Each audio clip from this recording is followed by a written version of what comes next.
At the company dance, while everyone was dancing under the warm lights and the muffled sound of a slow song, I saw her, my wife, smiling at him in a way she hadn't smiled at me in months. It wasn't a casual or polite smile, it was the kind of look that only those who have given themselves to someone know. When he pulled her by the waist and they started dancing, a few feet away from me, I understood. I didn't need anyone to say anything. It wasn't just flirting anymore, it was a silent declaration that, right there, in that moment, she no longer chose me. The worst of it all was that she knew I was there, that I could see. Our eyes met for a second as she twirled under his arms, and I could see the hesitation in her eyes, but there was no regret. Only doubt. That's when I approached her.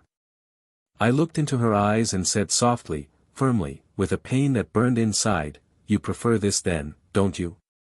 She didn't answer, she just lowered her eyes.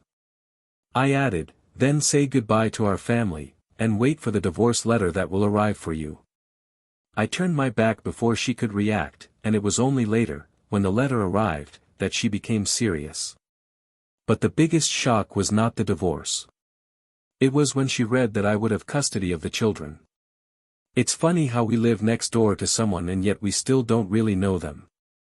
I was always that husband who came home from work and picked up the kids, who cooked on Sundays, who made her coffee the way she liked it, strong, without sugar.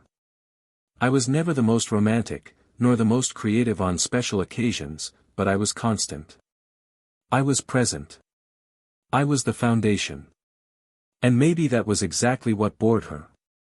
Maybe, for her, constancy became routine, and routine became invisibility. Except I didn't realize it until it was too late.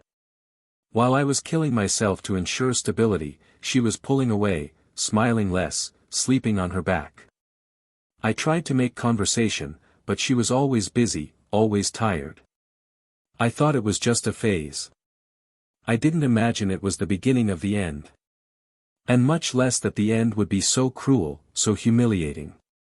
Because the worst part wasn't the betrayal itself. The worst part was being betrayed in front of everyone, as if I were a stranger. As if she was testing my limits, waiting to see if I would still react. And I did. There was no screaming. There was no scandal. Just a dull ache that made me freeze inside. As they danced, she rested her head on his shoulder. A small, intimate gesture that no one would notice if they weren't paying attention.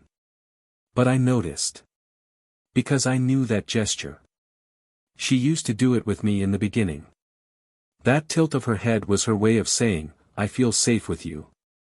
When I saw that being offered to another man, I realized that something inside me had died.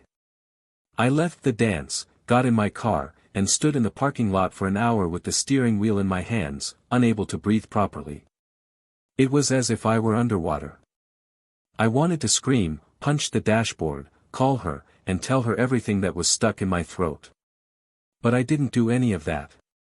I just took a deep breath and decided that from then on, I would no longer be the man who expected understanding or explanations. I would be the man who puts an end to it. The next day, I went to see a lawyer. It was there that I discovered that I had more rights than I had imagined. The house had been mine before the marriage. The children, who were young, had always been closer to me. And there was enough evidence that she had been emotionally and physically absent. All of this worked in my favor. When the divorce letter arrived on her desk, at the company where everything had started to fall apart, she thought it was a bluff. That it was just a threat. She called me with a shaky voice, trying to sound firm. She said that we could talk. That I was acting impulsively. That it was all an exaggeration. I simply said, "Now it's up to the lawyer." And I hung up. But what she didn't expect was the most brutal consequence, the loss of custody. When she opened the envelope with the court decision, she went white. They say she cried in the company bathroom for almost an hour. I wasn't there to see it, but I can imagine. Because, despite everything, I know her.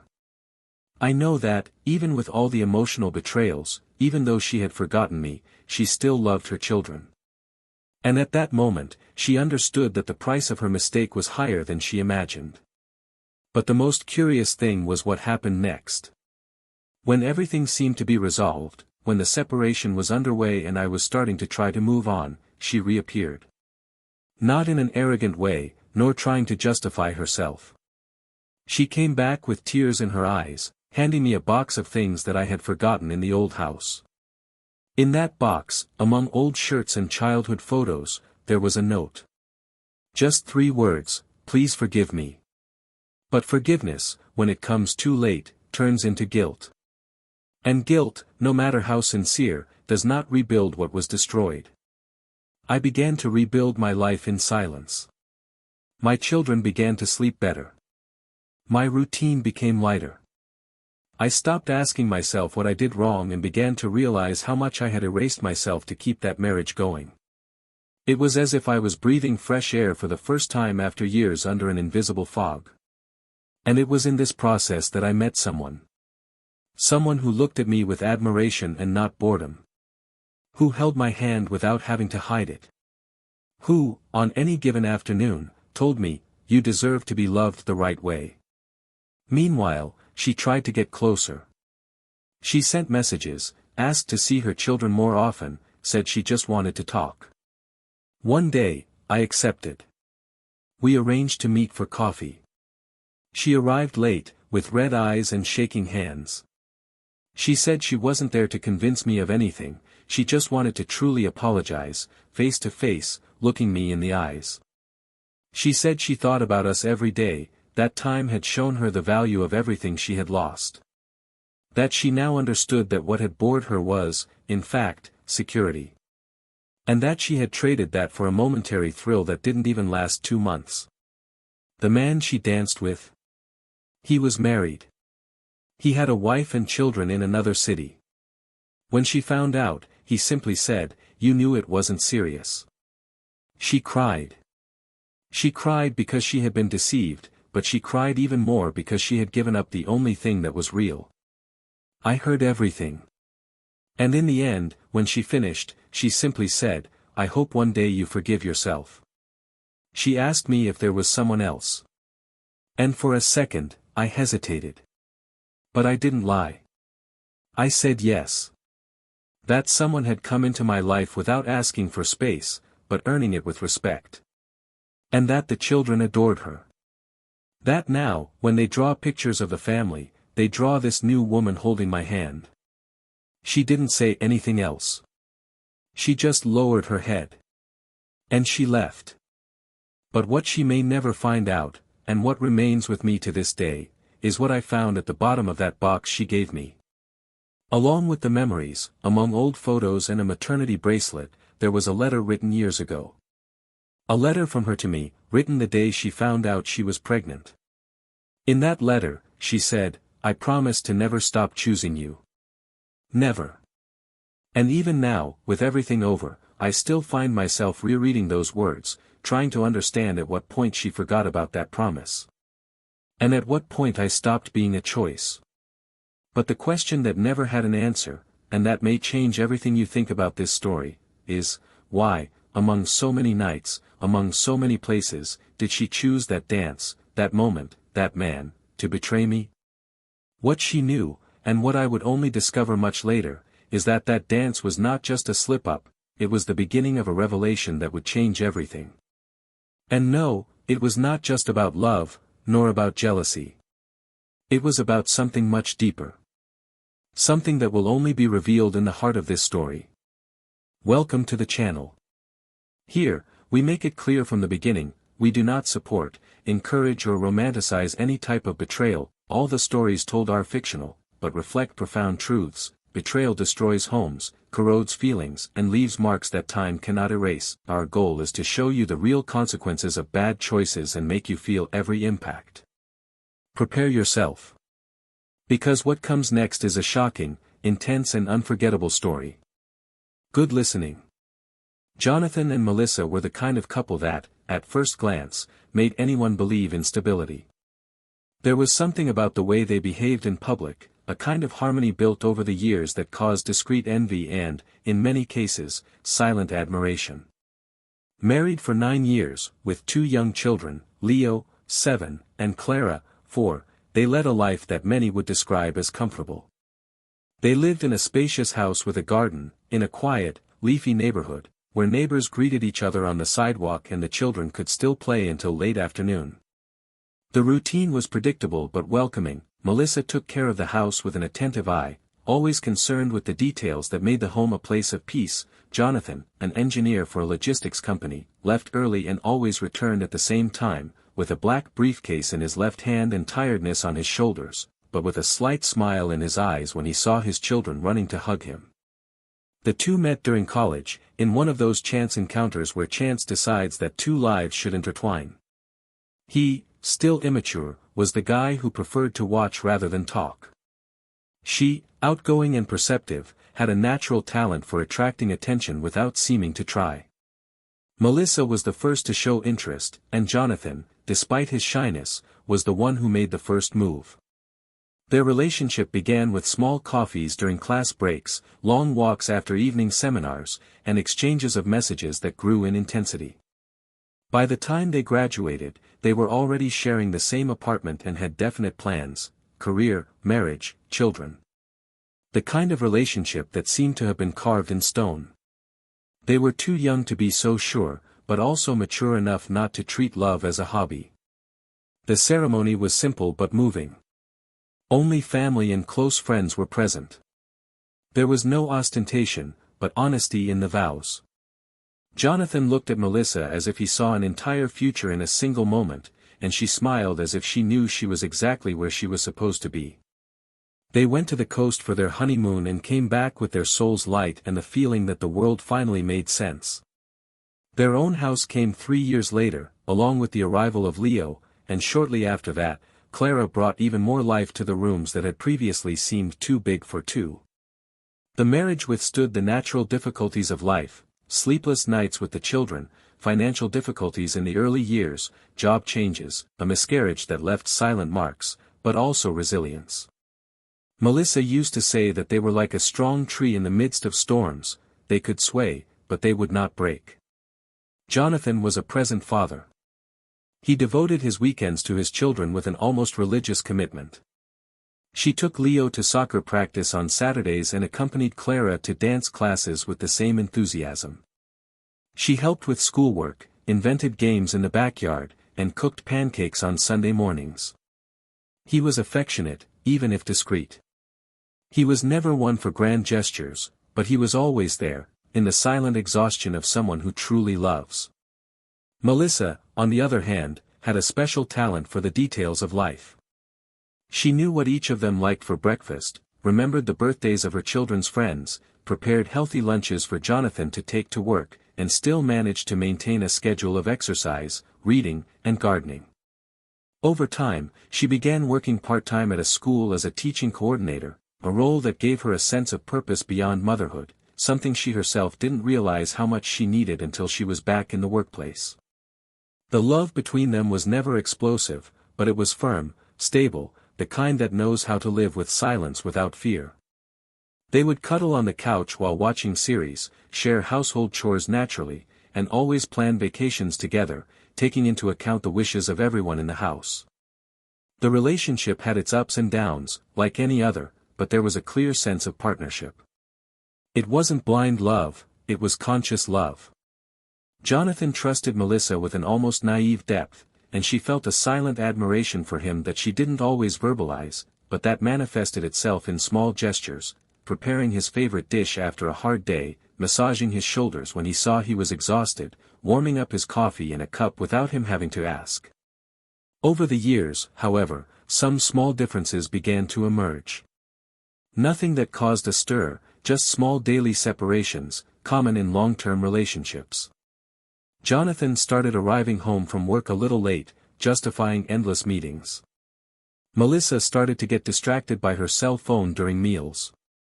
The moments of affection became scarcer, not for lack of love, but because of too much routine.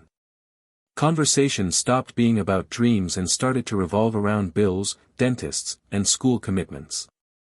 Sometimes, they looked at each other like two strangers who knew everything about each other, but no longer knew what to ask.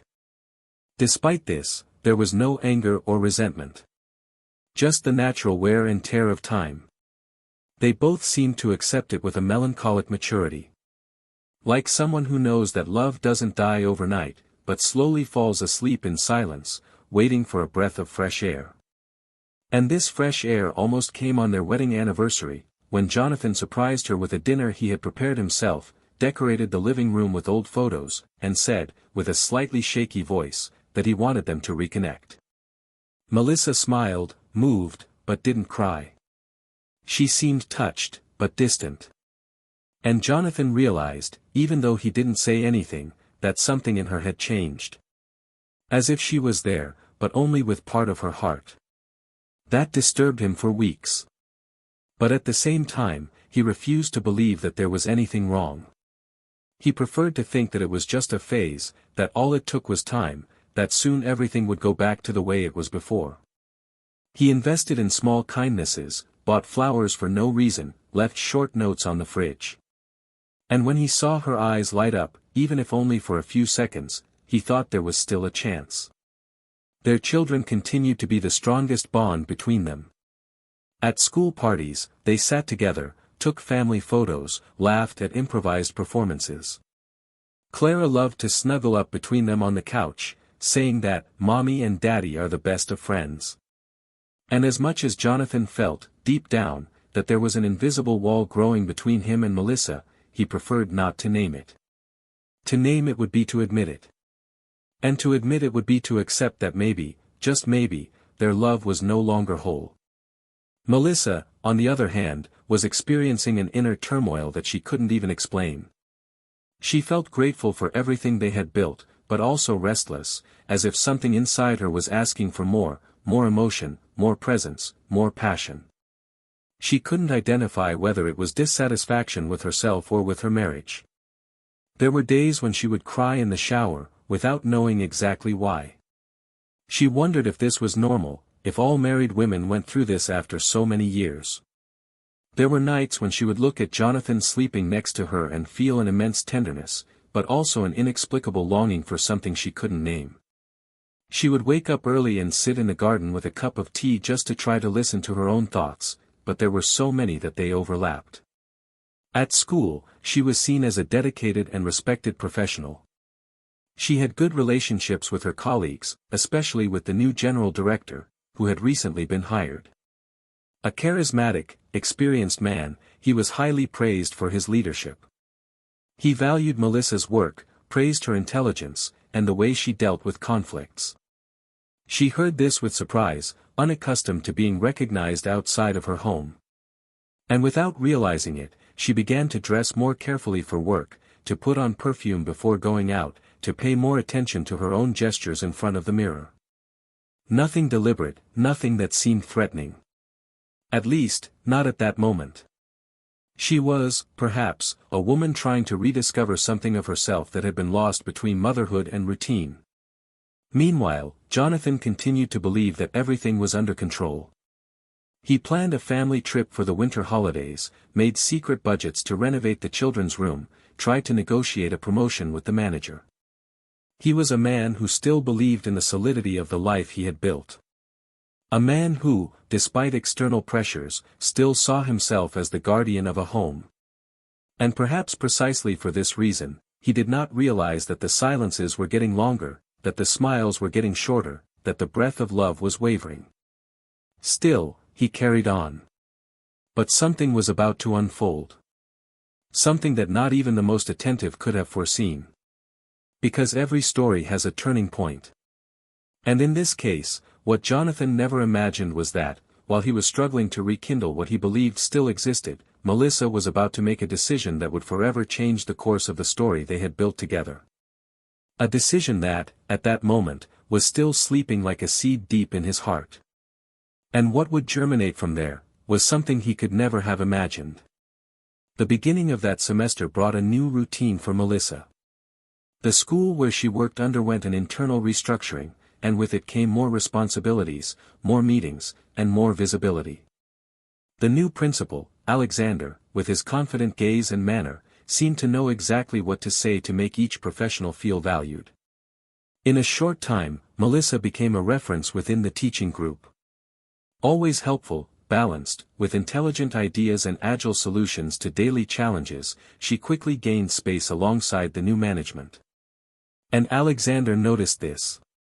He began to include her in bigger decisions, closed meetings, side projects. The two, who had previously been just colleagues, began to spend more time together. At first, it was just work. Later, there were coffees after work, informal conversations about education, about life, about what was left behind. He was always attentive, she always had a restrained smile, as if she were uncomfortable with how much she enjoyed those conversations. During this time, Jonathan was involved in an important campaign within the company, a project that, if approved, could lead to the promotion he had been seeking for years. This meant more hours at the office, more missed dinners, more meetings at improvised times. He would give her advance notice and leave loving messages, but Melissa, already immersed in a different rhythm, did not respond with the same intensity. The nights that were previously divided between series and conversations, became lonely nights on the couch. Melissa would say she was tired, that she needed to wake up early. Jonathan accepted without question. He knew her, he trusted her. There were times when, even exhausted, he would watch her sleep and think about how lucky he was to have a woman like her. And this certainty was so comforting that he did not even consider that reality could be different from what his eyes saw. At school, Alexander began to show himself more personally. He talked about his recent divorce, about his teenage daughter he saw on weekends, about how much he missed someone who really understood him. Melissa listened attentively to everything. She felt empathy, but also something she couldn't name. Maybe it was the pleasure of being heard, of having someone who saw her with interest. He paid attention to details, complimented her clothes, her teaching choices, even her perfume. She laughed, changed the subject, but kept it all to herself. One day, after an exhausting meeting that ended late, Alexander offered her a ride. It was raining, and she didn't have an umbrella. She hesitated for a second, but accepted. In the car, they talked about the weather, about their children, about the fatigue that seemed to take over everything. And the moment she opened the door to get out, he lightly touched her arm, as if asking for one more minute. There was no kiss, but there was a long look. A silence full of possibilities that she didn't have the courage to break. From that night on, something changed. Melissa began to dress more carefully, to smile more spontaneously, to respond to messages on her cell phone more frequently. Jonathan noticed the changes, but attributed them to her new position, to her professional achievement. He even complimented her, saying that she seemed more alive, more beautiful. And this, far from arousing any suspicion, made him happy.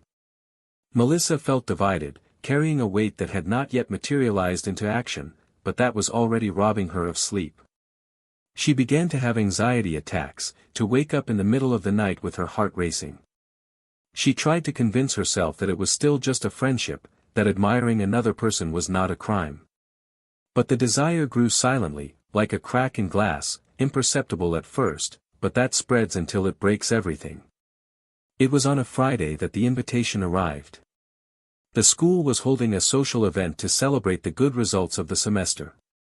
An informal dance, only for employees and their spouses. Alexander casually mentioned to Melissa that he hoped to see her there. She smiled, changed the subject, but knew she would go.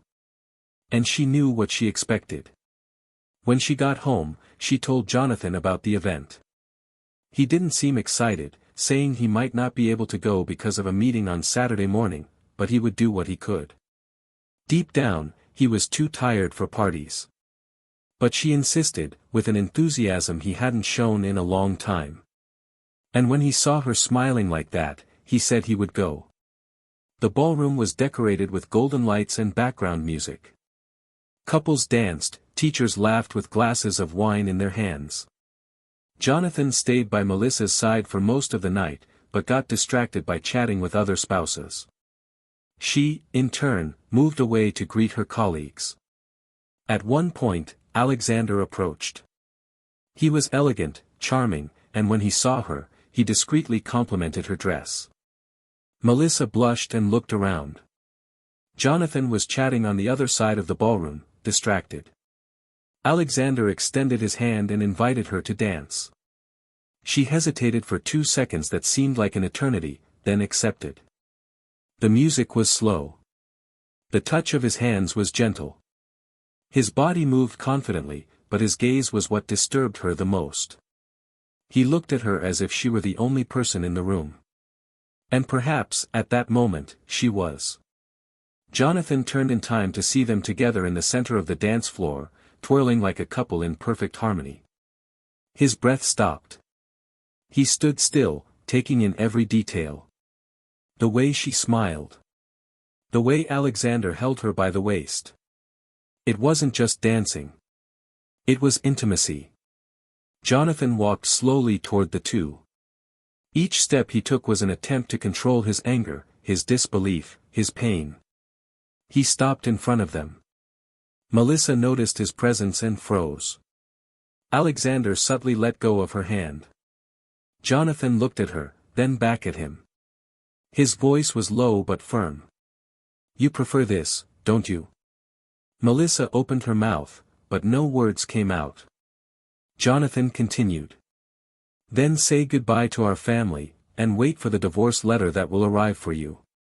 He turned and left. There were no screams, there was no scene. Just silence. A silence that screamed louder than any scandal. Melissa stood in the middle of the room, her heart racing, her hands freezing. Alexander tried to say something, but she could barely hear. Everything around her seemed distant, as if she were underwater. The laughter, the music, the brightness of the lights, everything turned into noise. For the first time in weeks, she felt the real weight of her choices. It was no longer a flirtation, nor a fantasy. It was the fall. The next day, the letter arrived. A plain, official, plain envelope. Inside, the divorce petition. But what destroyed her the most was not the petition. It was the custody clause. Jonathan had requested full custody, presenting documents, records, and proof of emotional abandonment and absence in the last few weeks. Melissa read it with trembling hands. The ground disappeared beneath her feet. She cried for hours, alone. She tried to call him, but he didn't answer. She sent messages, wrote an email that never got a reply. She felt an emptiness that she couldn't fill. What started out as curiosity turned into temptation. And temptation turned into loss. In the days that followed, she lived between regret and denial.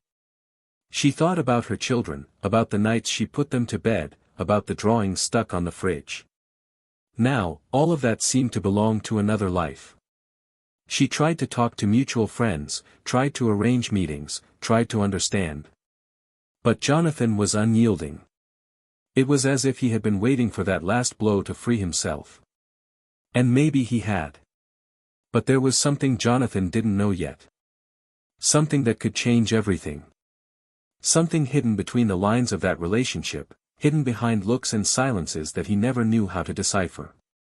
A detail buried in Melissa's past that would come to light at the most unexpected moment. And when it did, it would have the power to completely transform the meaning of that betrayal. Because some truths, when revealed, don't just explain, they turn the world upside down. Jonathan's decision to go ahead with the divorce was immediate, instinctive, almost automatic. There was no pause for reflection or time for reconciliation talks. The pain he carried was not just from the betrayal, but from a trust that had been destroyed with surgical precision. He didn't want any more explanations. He was tired of Melissa's attempts to soften a choice that had torn the fabric of everything they had built together.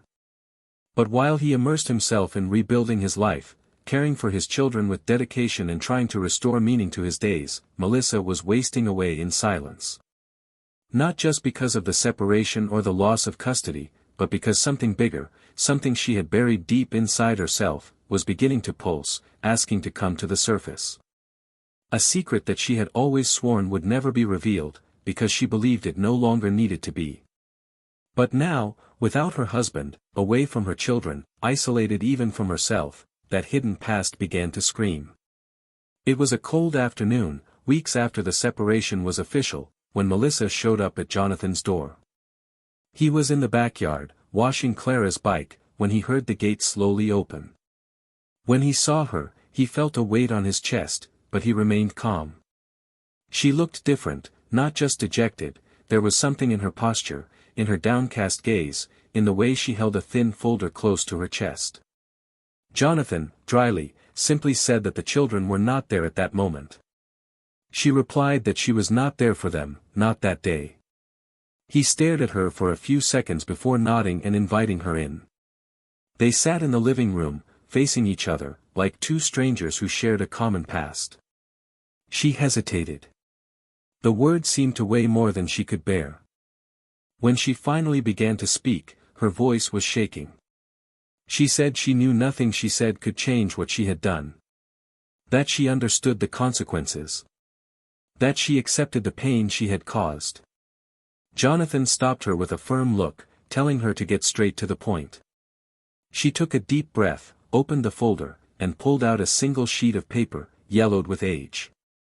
It was a letter. Jonathan didn't understand right away. He took the paper reluctantly and began to read. His eyes scanned the words, but it took his mind a while to process their meaning. It was a handwritten letter, dated more than a decade ago. Signed by a man named Eduardo. The letter began with a farewell tone. It said that, even though he loved Melissa deeply, he knew she needed to follow a different path. It spoke of nights spent together, of conversations by the sea, of plans that never came to fruition. And at the end, a passage underlined in red, "I promise I will never reveal to Jonathan that he is not the baby's biological father. You deserve to be happy, even if it costs me eternal silence." Jonathan froze. For a moment, he thought it was some kind of mistake. He looked at Melissa with a mix of confusion and despair, searching in her eyes for an explanation he didn't want to hear. She started to cry, without hiding it, and just nodded in agreement with what he still couldn't put into words. Jonathan stood up abruptly, letting the letter fall to the floor. He asked, in a choked voice, if that was true. Melissa said yes. He said that when she got pregnant with Leo, they were in a brief crisis, a break they had agreed on, and in that interval she had gotten involved with someone from the past. That it was just a one-time thing. That she hadn't expected to get pregnant. That she came back to him regretful and confused. And when she did the test, she discovered the pregnancy was already advanced. And at that moment, she decided to bury the truth. She thought she could love that child with Jonathan, as if nothing had happened.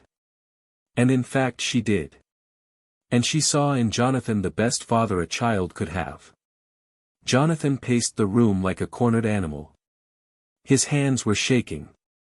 His face, once hard, was now a mix of anger and disbelief. He said he couldn't believe she had been able to hide something like that for so many years. That every smile, every party, every birthday celebration had been built on a lie. Melissa begged him to listen to her. He said that what they had built was real.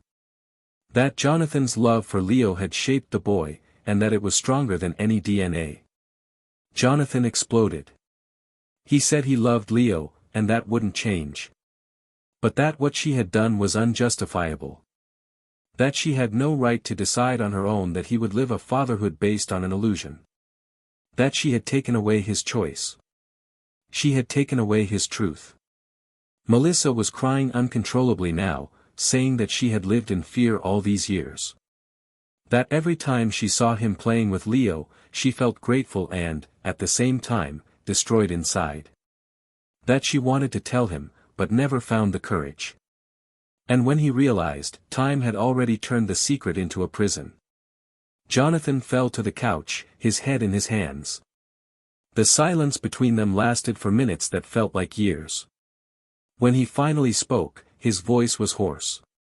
He said that he understood many things now. That he understood why she hesitated to look at Leo at times. That he understood why she seemed afraid to open up. But that didn't make the abyss she had dug any easier. She asked him not to tell the children anything yet. She said that they couldn't carry that burden. She just wanted to share the truth with him because she couldn't bear to carry it alone anymore. That maybe he hated her, but she needed to see him know. Jonathan just looked at her. A wordless look. A look that, in itself, said it all. Melissa left that night without knowing what would happen next. Jonathan spent hours in silence, staring at the ceiling, trying to remember the exact moment when everything began to fall apart. He thought about Leo, Clara, himself. He thought about the man he had been, the father he still was, the husband he would never be again. And for the first time since everything happened, he cried. He cried in a way he didn't know was possible. Because at that moment, what he had lost was not only a marriage, but also the certainty of who he was. The betrayal of his body had only been the surface. The real blow was to his soul. And he knew with all his strength that nothing would ever be the same again. And the most ironic thing of all was that, even after all the truth, a doubt still hung in the air. A silent, suffocating question that would be born that night and would accompany him for a long time. If he hadn't found out, would she ever have told him? That night stretched out for Jonathan as if the hands of the clock were stuck in a time that didn't pass. The world around him remained silent, but inside he was just noise, fragments of jumbled memories that clashed with the new truth that now inhabited his reality. He didn't sleep. He didn't even try. He sat on the living room floor until the sun began to touch the cracks in the curtains, still holding Eduardo's letter in his hands, his eyes fixed on no specific place. The man's name meant absolutely nothing to him, but the handwriting on the letter was familiar. He had seen it once before in one of Melissa's old notebooks. He just didn't want to remember. Now everything made sense. An entire part of his life, which he believed was solid, had been built on a choice made without his participation. And what hurt him the most was not Leo's biological origin, but the fact that he had never had the chance to choose whether to forgive or not. Someone had decided for him and called it love. The next morning, Jonathan took Clara to school but left Leo at home. He said he wanted to spend the day with him, just the two of them. The boy found it strange, but he was happy. They went to the park, played ball, ate ice cream, laughed together. It was a desperate effort on Jonathan's part to look at his son and not see him as different, to keep the connection that united them alive, as if that bond could resist the implosion of the truth. But there were times when Leo's gaze disarmed him. It was as if, now that he knew, Jonathan began to see features he hadn't seen before, gestures, expressions, questions that sounded different. He hated falling into this internal trap. He knew that Leo was his son in everything that mattered. But the wound was still too fresh. In the days that followed, Jonathan withdrew from work and from people. He needed time to regroup his emotions. The household routine continued with silent rigidity. He took the children to school, prepared dinner, did the laundry. It was an almost mechanical effort to maintain the stability he knew his children needed. He didn't tell them anything. At least not yet. He knew that the truth, once told, could not be taken back. And he didn't feel prepared to see the change in Leo's eyes, or to answer the questions that would come. Melissa, on the other hand, plunged into a state of chronic anguish. Her days began to be dominated by her attempt to maintain her sanity amid a guilt that was growing like poison. She went back to therapy. She stopped going to school social events. Her classmates found it strange, but she said it was just exhaustion. She knew that the story of the betrayal had already spread among some, even without details. She felt the looks on their faces change, the greetings become shorter. And, more than anything, she missed her children. The days without Leo and Clara drained her. She tried to keep in touch through messages, through brief phone calls, but nothing replaced their presence.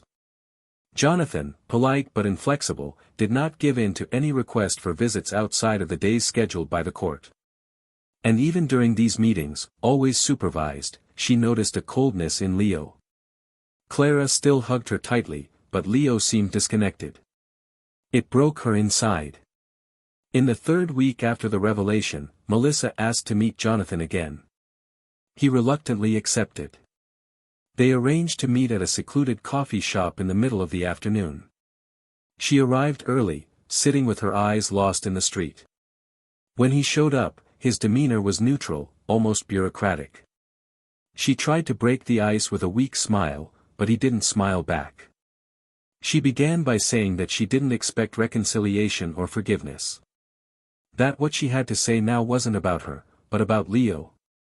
That she had talked to her therapist and decided that the child didn't deserve to live in a world where the truth was a burden that exploded without preparation. That she wanted to build a plan with him to one day tell him, when the time was right. Jonathan listened to everything without interrupting. He stirred his coffee slowly. When he finally spoke, his voice was quieter than she expected. She said she respected the initiative. But that she still didn't understand the magnitude of what she had caused. That it wasn't just about the truth she had hidden, but about all the little gestures she had allowed to happen as if nothing was wrong. The birthdays, the "Daddy, I love you," the notes in his lunchbox. She said she had robbed him of the chance to live honestly. Melissa tried to explain that her fear had been greater. That she had lived with the constant threat that if she told him, she would lose everything. That at first she had wanted to tell him, but every time she saw Jonathan's love for Leo grow, she felt more trapped. And that later, when she saw their relationship blossoming, she thought the truth would only bring destruction. Jonathan interrupted her. He said she had no idea what it was like to live destroyed inside while having to keep a straight face for her children. She said she had done it to protect herself, not him. Melissa then took an envelope out of her purse. She said it was something he might want to see. Jonathan hesitated, but opened it. It was a photo album. Just of Leo. From baby to present. Each picture had notes on the back, written by her, dated, talking about his first words, his first steps, the most unusual questions.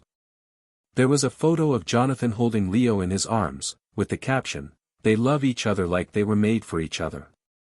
He closed the album, handed the envelope back, and said that those memories, as beautiful as they were, now also hurt. He said he didn't know if he would ever be able to look at all of it with ease again. And that she should respect that. The following weeks marked a quiet turning point. Jonathan returned to work, handed in his project, got a promotion. He bought a new car. He started going for a run every morning. A new habit, a new way of breathing. On one of his runs, he met a woman named Helena. A psychologist and a single mother of a teenager. They talked once, then twice. They had lunch. They laughed together. Jonathan found himself listening without having to hide anything. He felt he could be vulnerable without the fear of being manipulated. Over time, Clara grew fond of Helena. Leo, more reserved, took a while. But little by little, he began to accept her presence. And Jonathan, for the first time in a long time, began to think that perhaps the pain could be reorganized into something new. Melissa found out about Helena through the children. Clara mentioned it by accident. She hid it, but it devastated her. Not out of jealousy, but because she realized she had lost something she thought was eternal. Not Jonathan. But the role of being the home. Now, the home was different. And no matter how much she tried to rebuild bridges with her children, the distance was real. Leo no longer smiled with the same eyes when he saw her. He always seemed in a hurry to go back home, not the old one, but the new one. She wrote a letter to Jonathan, but never sent it. In it, she said that she might never be forgiven, and she accepted that.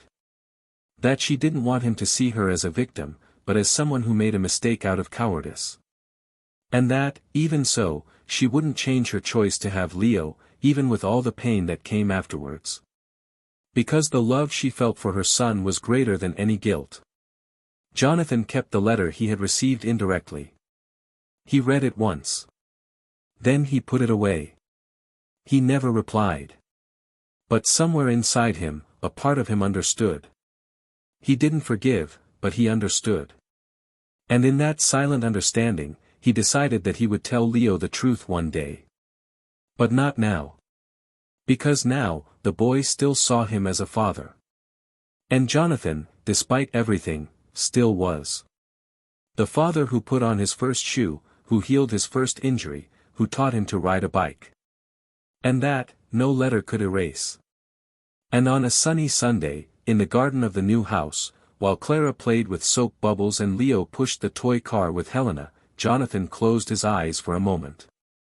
And for the first time in months, he felt peace. Not the peace of someone who has forgotten. But the peace of someone who, even though broken, decided to remain whole for those who still needed him.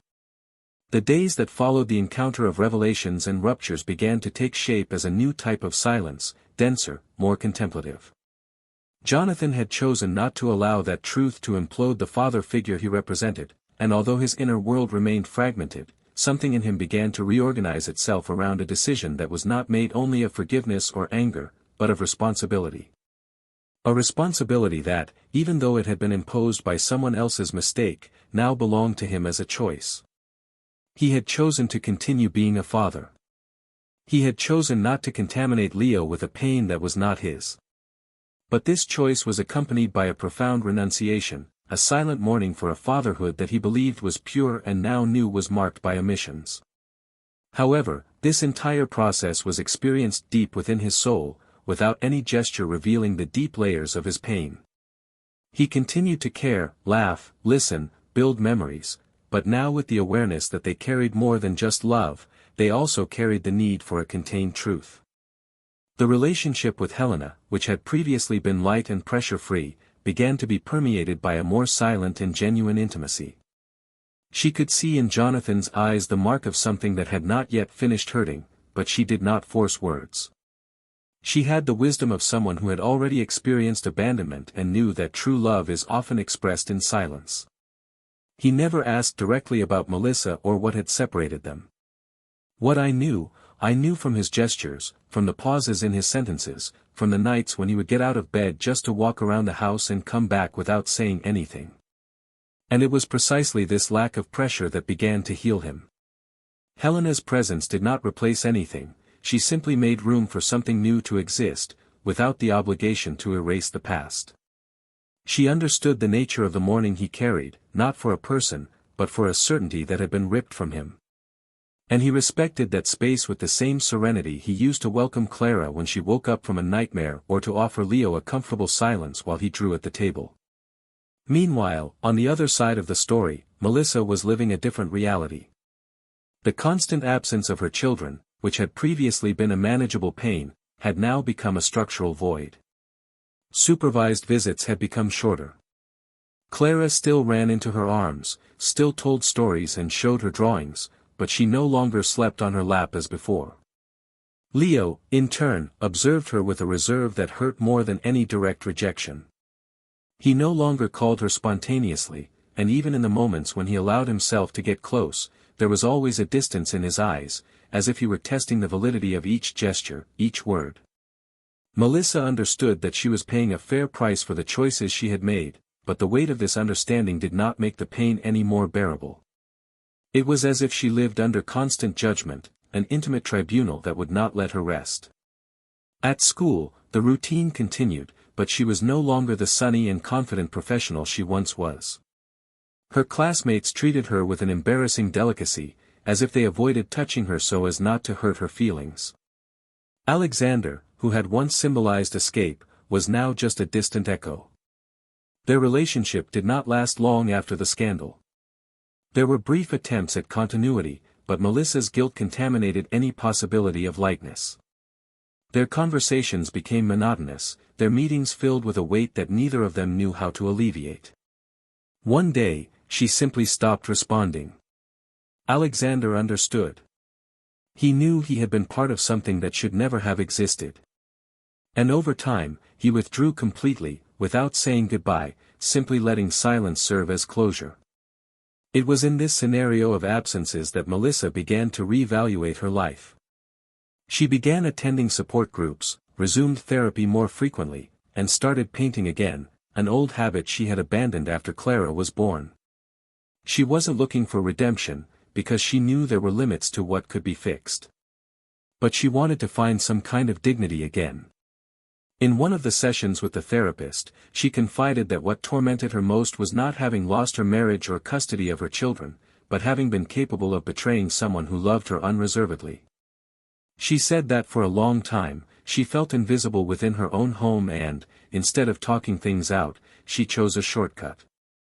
And this shortcut not only destroyed what existed, but also disfigured the image she had of herself. On Jonathan's side, the moral dilemmas became more complex as time went by. There were days when he wondered if keeping quiet about the truth with Leo was really a form of protection or just another perpetuation of secrets.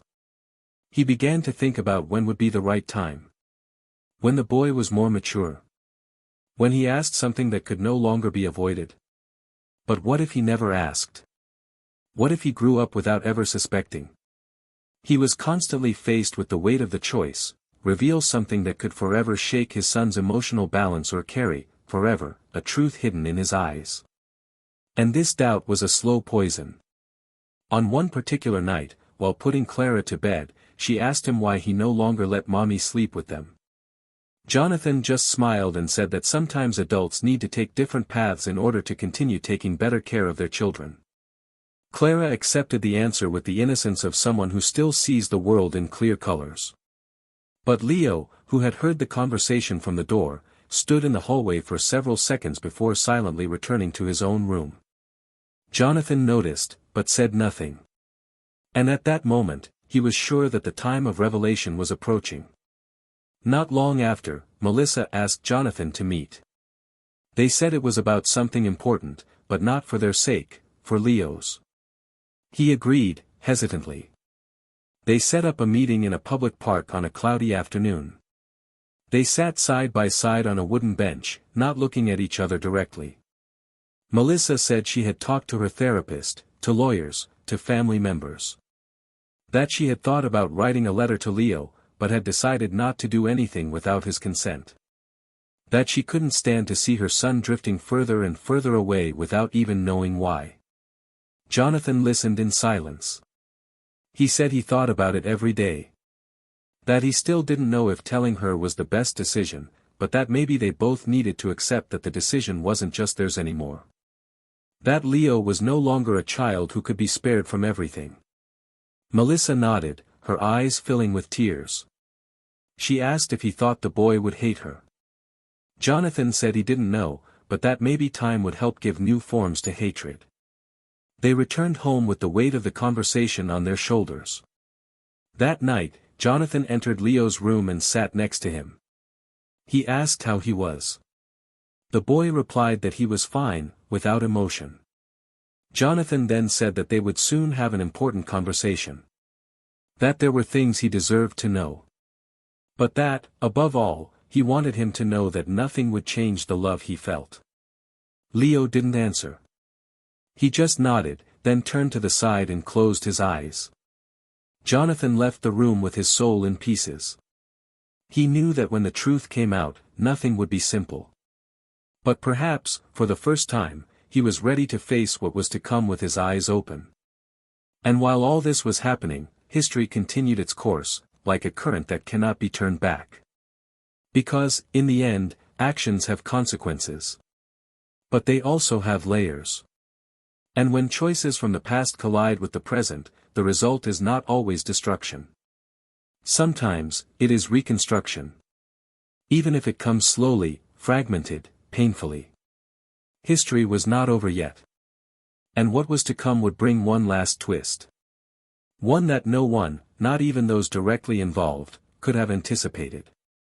When the moment finally arrived, it did not come with the solemnity that Jonathan had imagined, nor with the coldness that he had so feared. The conversation with Leo took place on a quiet, unhurried Sunday, after a long walk around the neighborhood where they lived.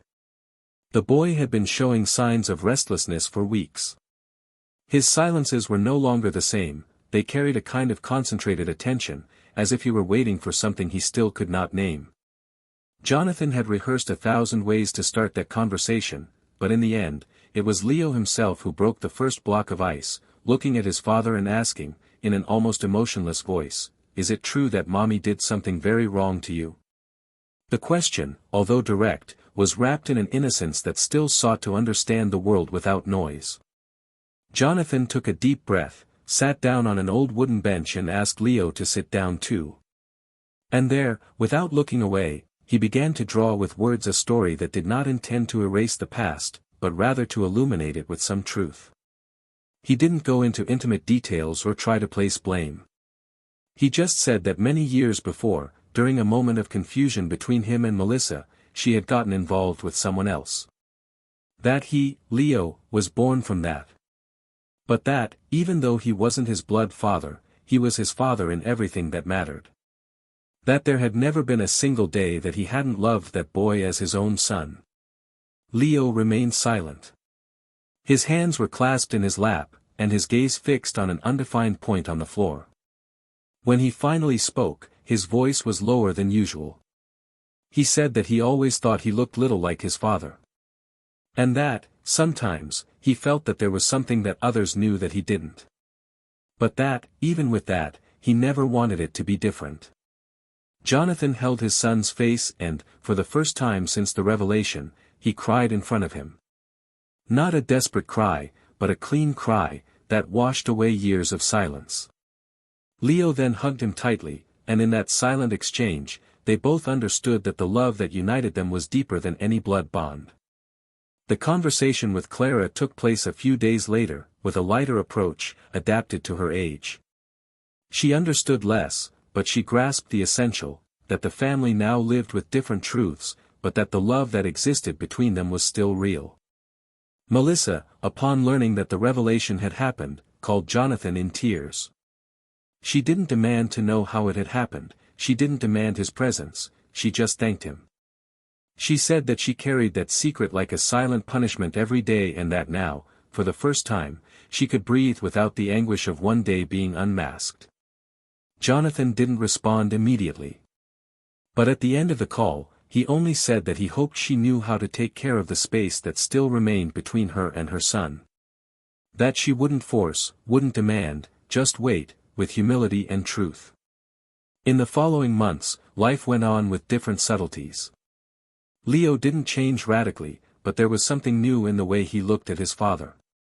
An even greater respect, perhaps a silent admiration for having chosen to love despite the pain. He began to call him more often to share small achievements, schoolwork, made-up stories. Jonathan, in turn, felt that he was rebuilding his fatherhood with stronger pillars, no longer based only on what seemed right, but on what was actually true. Helena, who followed the entire process with tenderness, became a bridge of balance in this new arrangement. She never tried to occupy a space that wasn't hers, but knew how to be present with sensitivity. When Melissa began to have more contact with her children due to a flexibilization in the terms of custody, Helena was the first to encourage this to be done with maturity. She knew that her children needed their mother, even with her flaws, even with the past. Little by little, Melissa managed to regain some level of dialogue with Leo. It was a difficult path, made up of short steps, slips, and long waits. Many times he remained distant, other times he listened in silence. But on certain occasions, he would make small gestures of openness, a comment about a game, a request for help with homework, a question about when she would start painting again. Melissa no longer forced things. She simply welcomed, thanked, and made herself available. During one of the visits, Leo looked at one of the paintings she had finished and said, "You should paint this too, us. Only as we are now, not as we were before." That phrase stayed with her for weeks, repeating itself like an echo of hope. She began a new project based on that, using slow, intense, layered brushstrokes. Jonathan, in turn, began to reflect more intensely on the years he had lived with Melissa. He no longer felt the raw anger that had previously dominated his thoughts. Time had polished his emotions, revealing that what had marked him most was not the betrayal itself, but the way she had undone a trust that he believed would last forever. Still, he knew that the time they were married had not been just lies. There had been a love that existed, that had its sincere moments, its real surrender. A love that could not withstand its own mistakes, but that had left deep scars. He did not want to get back together, nor nurture romanticized memories, but he wanted to keep that story with dignity. So he began to record parts of his own life in a notebook, like a kind of diary. He wrote about his children, about Helena, about the choices he had made. And sometimes, about Melissa. Not as someone who writes about someone who is absent, but as someone who recognizes that part of himself only exists because of that story. It was in this context that an unexpected invitation came up. An old friend of Jonathan's, now the director of an emotional education institute for young people, asked him to participate in a series of lectures on fatherhood and family bonds. Jonathan hesitated. He had never seen himself as someone with anything to teach about feelings. But after thinking it over, he accepted. In the first lecture, he spoke about the difference between biology and presence, about how love is a daily construction, made up of listening, patience and conscious choices. The audience was silent for long minutes after his speech. Many cried. Others sought him out afterwards to thank him.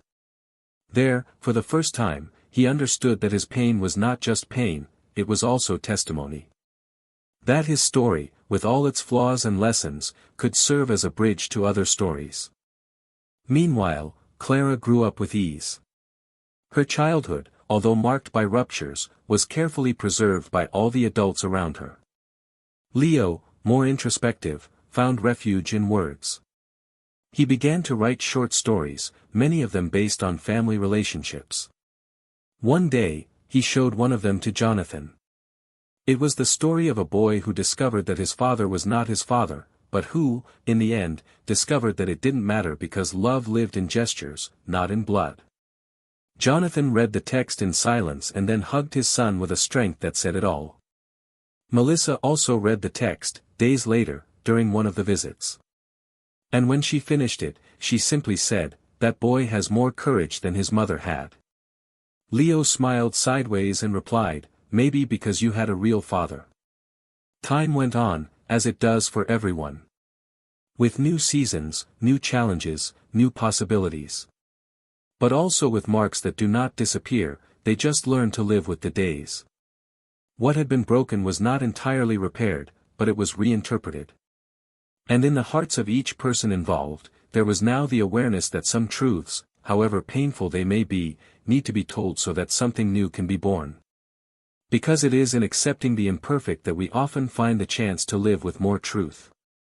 And even without wanting it, even without planning it, the story of this family took a direction that no one imagined. A direction where pain did not win, but transformed. Where love was not romanticized, but faced. Where forgiveness, even if partial, made room for life to move forward with more honesty. And there was still one last step to be taken. A reunion that would definitively change the emotional landscape of everyone involved. Something that was waiting for the right time, the right maturity, the right gesture. And it was approaching. Not as a return to the past, but as the beginning of a new cycle. Something that would finally close the wounds that began in that dance under the artificial lights of a ballroom where everything seemed beautiful, but where the truth still had no name. The end came unexpectedly, like almost everything that had marked that journey. Jonathan had received an invitation that would take him out of his routine, a proposal to transfer to another branch of the company, in a city just a few hours away, with the possibility of growth and long-term stability. The offer was not just professional. It was, above all, symbolic. A new beginning. A place where the neighbors did not whisper stories he had never told.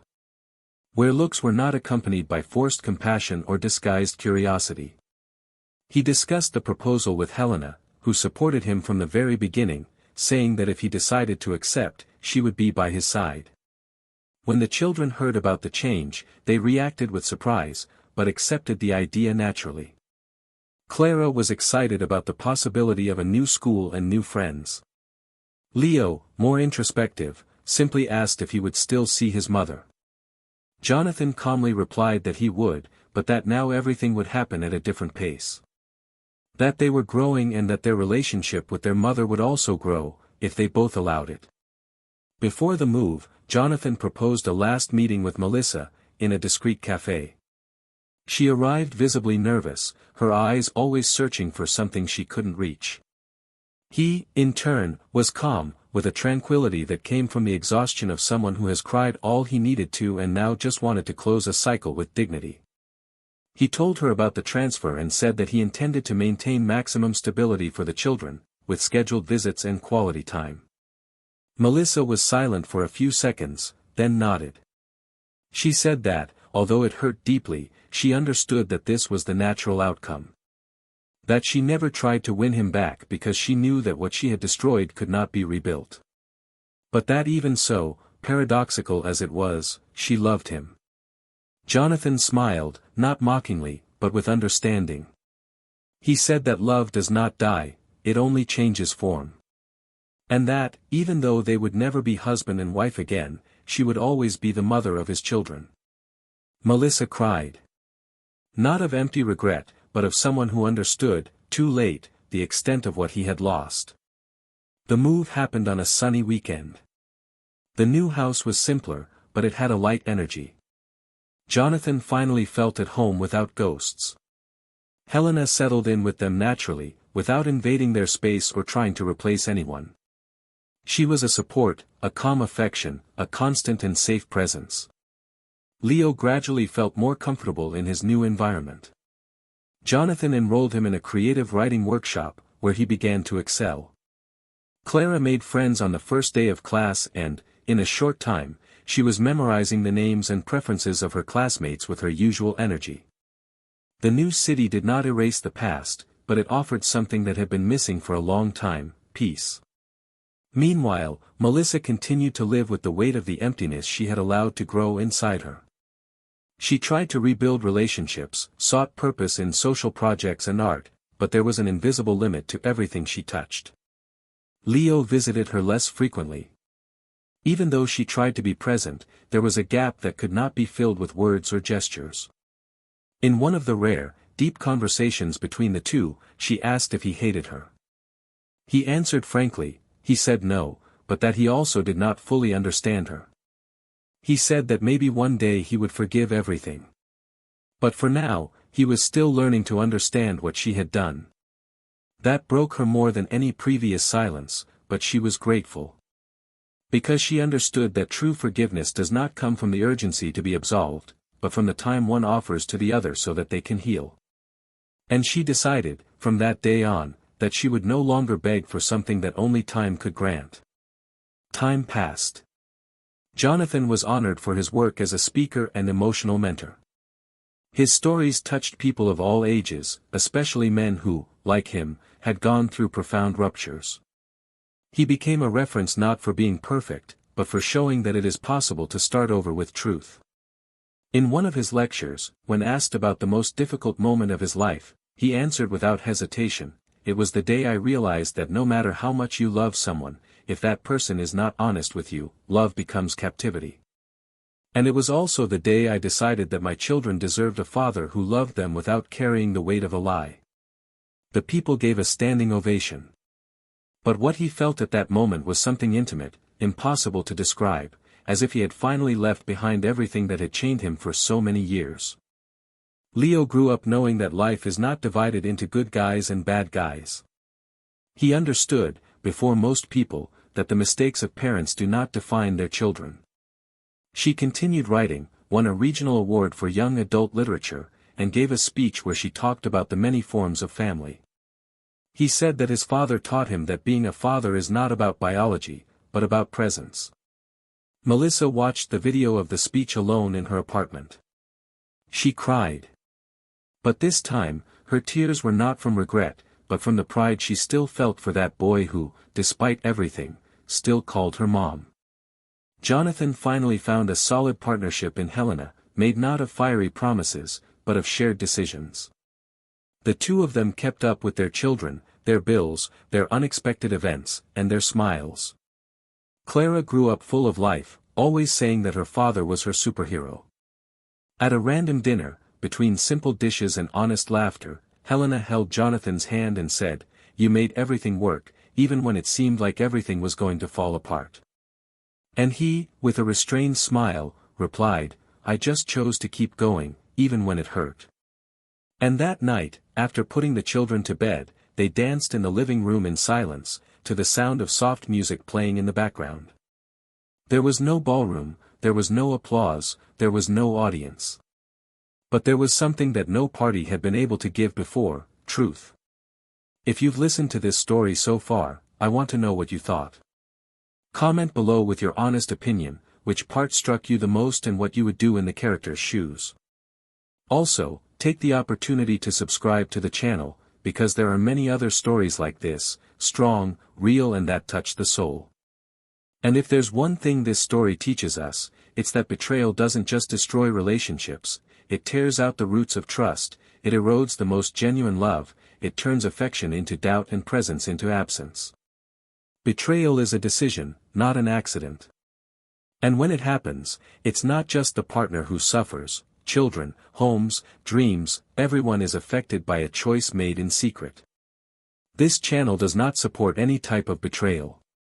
Our goal here is to show the real consequences of wrong choices and how the truth, even if painful, will always be the only worthy path. May this story serve as a warning, as a mirror and, above all, as a lesson. Until next time.